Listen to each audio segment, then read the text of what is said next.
बिस्मिल्लाहिर्रहमानिर्रहीम। अस्सलाम वालेकुम दोस्तों, खुश आमदीद कहते हैं आपको अपने यूट्यूब चैनल पर। सऊदी अरब फ्लैट्स खुल गई हैं और खुलने वाली हैं या खुल चुकी हैं, इससे रिलेटेड है बहुत बड़ी अच्छी अपडेट आप दोस्तों की खिदमत में लेके आया हूँ। आपने थंबनेल तो देख ही लिया होगा।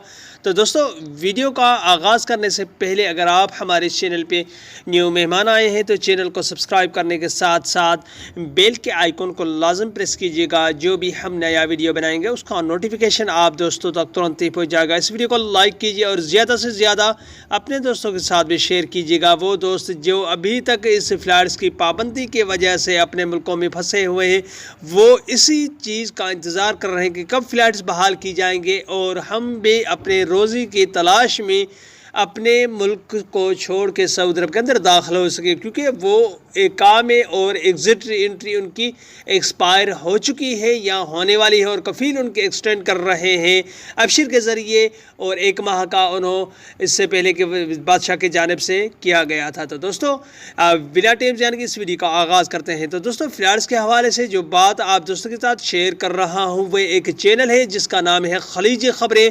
उसने ये बात कही है कि सऊदी अरब फ्लैट्स खुल गई। इमरान खान ने उन्होंने कहा है कि इमरान खान सऊदी अरब के अंदर दाखिल होने वाले हैं, मीटिंग उनकी उनसे साथ होगी क्योंकि दौरा करने वाले हैं। उनको दावत दी गई है सलमान बिन अब्दुल-अज़ीज़ और मोहम्मद बिन सलमान के जानिब से, तो वो कुछ जल्द ही जल्द अपना वादा पूरा करेंगे और वो पाकिस्तानी तारकीन वतन जो अपने सऊदी में जाना चाहते हैं, अपने दोस्ताने मुल्क में जाना चाहते हैं, मगर उनकी इस पाबंदी की वजह से दाखिल नहीं हो सके, तो उनके मुताबिक कहने के मुताबिक उन्होंने कहा है कि इमरान खान ने वादा किया है कि जल्द से जल्द फ्लैट्स बहाल की जाएंगी, वो अपने रोज़ी में फिर से जाना शुरू हो जाएंगे। तो दोस्तों, ये थी आज की अपडेट। अगली वीडियो तक अपना बहुत सारा ख्याल रखिएगा। तब तक के लिए अस्सलाम वालेकुम रहमतुल्लाहि व बरकातहू। पाकिस्तान जिंदाबाद।